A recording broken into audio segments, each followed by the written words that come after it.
Hey there! So, if you're planning a trip to Langkawi, you probably have already Googled where should I stay? And yes, it can be confusing. Chinang, Tinang, Kuah, Pantai Kok, so many places, right? So, let me break it down for you simply. Langkawi has something for every kind of traveler, whether you are a budget backpacker or a couple looking for a romantic escape, or a family on vacation. But choosing the right area to stay in can make a big difference to your overall experience. So, today in this video, I'm going to tell you what each area is like, who is it ideal for, and where we stayed during our trip, and whether I would do it again or not.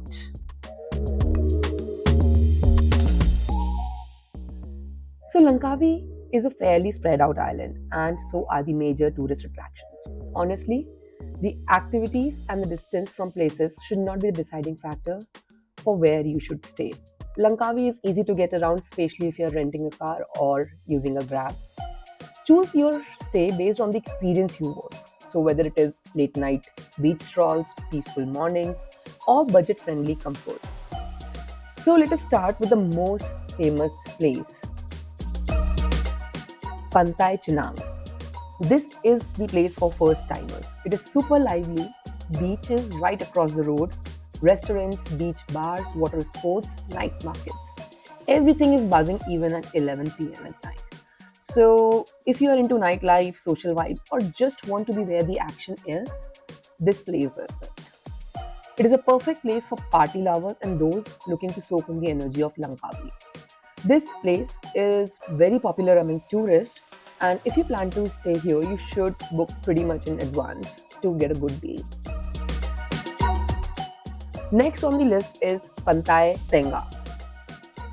This area is just next to Chinam and it is much quieter. It is more family friendly and slightly more relaxed. It is good if you want to be close to the happening area but still have a peace at night kind of an atmosphere, very less chaotic. And it is just 10 and 15 minutes walking distance from the Chenang beach. And if you ask me, I personally found this area very charming. Towards the north side, we have Pantai Kok. This is more secluded. Think of it as a romantic getaways, couples, nature, luxury resort.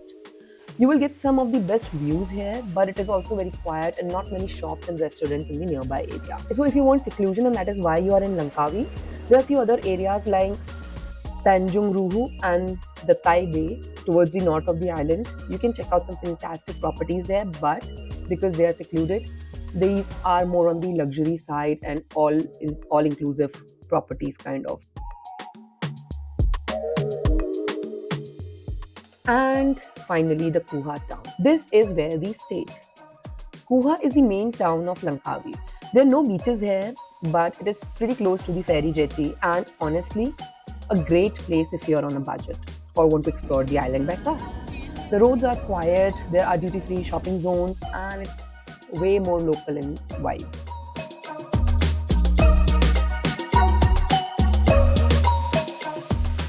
Okay so हम successfully drive करके अपने hotel पहुंच चुके हैं लंका सुका. It's exactly on the main road. Airport से सीधे सीधे रोड आ रही है. It took us around half an hour to be here.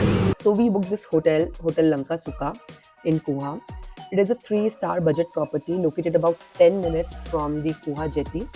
And for what we paid, honestly, we don't have any complaints. The check-in was super smooth. In fact, the hotel staff was really sweet and they allowed us an early check-in nearly 2 hours before the usual time, which was amazing after the long and tiring flight. That extra time gave us a chance to relax after our journey and settle in before heading out to explore the island.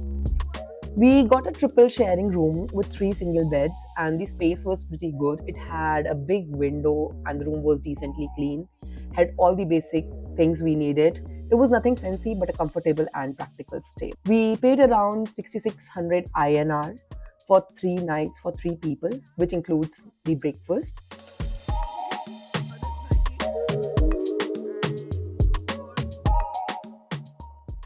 The breakfast was okay, not fancy again, but enough to get your day started. But if you're a vegetarian like us, the options were even limited.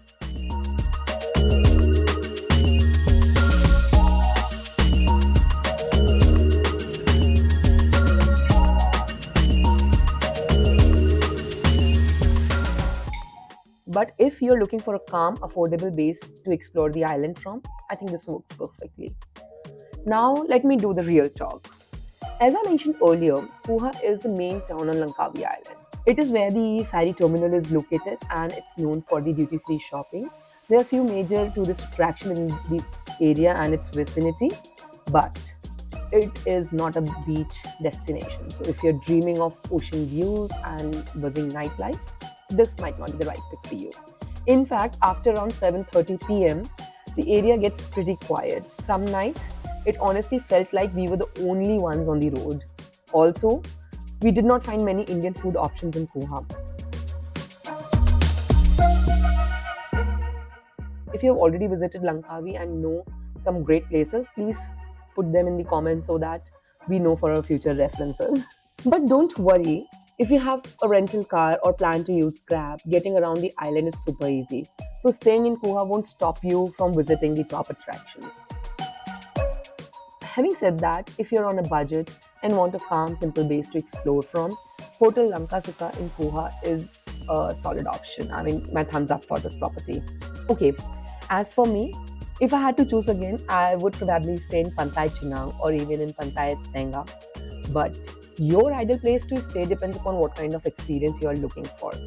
Okay, so that is all for this video. I hope this gave you a good idea of where to stay in Langkawi. Let me know in the comment where you are thinking of booking, or if you've already been, where did you stay?